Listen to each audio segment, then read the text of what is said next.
പ്രയാണം. നോമ്പുകാല ചിന്തകൾ 19-ാം ദിനം. ക്രിസ്തുവിൻ്റെ കുരിശ് വിശ്വാസിയുടെ ശക്തി കേന്ദ്രം, സാത്താൻ്റെ പേടിസ്വപ്നം.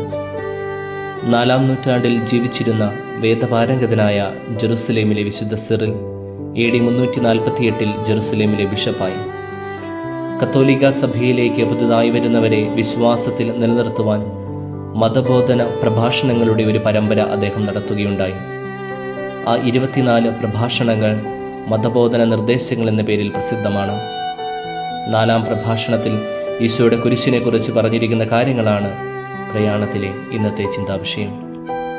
ഈശോ ക്ഷമയോടെ സഹിച്ചുകൊണ്ട് തൻ്റെ ജീവിത നിയോഗം പൂർത്തിയാക്കി മനുഷ്യകുലത്തെ അവരുടെ പാപങ്ങളിൽ നിന്ന് വീണ്ടെടുത്തപ്പോൾ അവിടുന്ന് വീണ്ടും സ്വർഗത്തിലേക്ക് കയറി.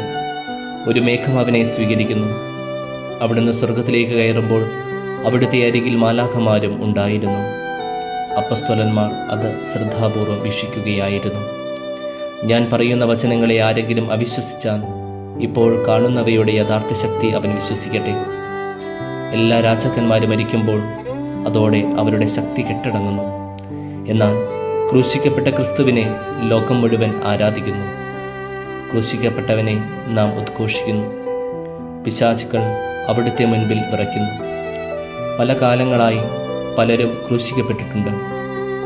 എന്നാൽ ക്രൂശിക്കപ്പെട്ട മറ്റോരോടെങ്കിലുമുള്ള പ്രാർത്ഥന പിശാചുക്കളെ എന്തെങ്കിലും ഓടിച്ചിട്ടുണ്ടോ? ക്രിസ്തുവിൻ്റെ കുരിശിനെക്കുറിച്ച് നാം ഒരിക്കലും ലജ്ജിക്കേണ്ടതില്ല.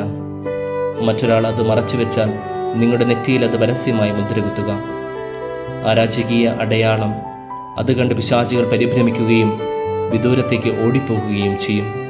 അതിനാൽ ഭക്ഷണം കഴിക്കുമ്പോഴും ദാഹം അകറ്റുമ്പോഴും ഇരിക്കുമ്പോഴും കിടക്കുമ്പോഴും എഴുന്നേൽക്കുമ്പോഴും സംസാരിക്കുമ്പോഴും നടക്കുമ്പോഴും അത് ഏത് പ്രവൃത്തി ചെയ്യുമ്പോഴും കുരിശടയാളം വരയ്ക്കുക.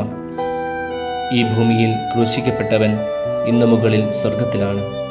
ക്രൂശിക്കപ്പെട്ട് അടക്കം ചെയ്ത ശേഷം അവിടുന്ന് കല്ലറയിൽ തന്നെ തങ്ങിയിരുന്നെങ്കിൽ നാം ലജ്ജിതരായേനെ. യഥാർത്ഥത്തിൽ അവിടുന്ന് ഇവിടെ ഗൊൽഗൊഥായിൽ ക്രൂശിക്കപ്പെടുകയും കിഴക്കുള്ള ഒലിവ് മലയിൽ സ്വർഗത്തിലേക്ക് ആരോഹണം ചെയ്യുകയും ചെയ്തു.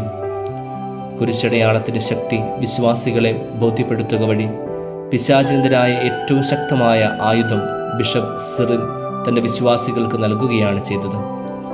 സാത്താനെതിരായ ശക്തമായ കോട്ടയാണ് ക്രിസ്തുവിൻ്റെ കുരിശ്.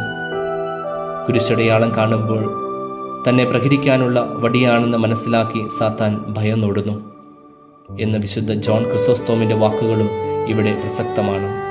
നോമ്പിലെ ധ്യാനാത്മകമായിട്ടുള്ള ഈ യാത്രയിൽ കുരിശുമുദ്ര അണിയുന്നതിൽ അഭിമാനമുള്ളവരും ആനന്ദമുള്ളവരുമാകാം നമുക്ക്.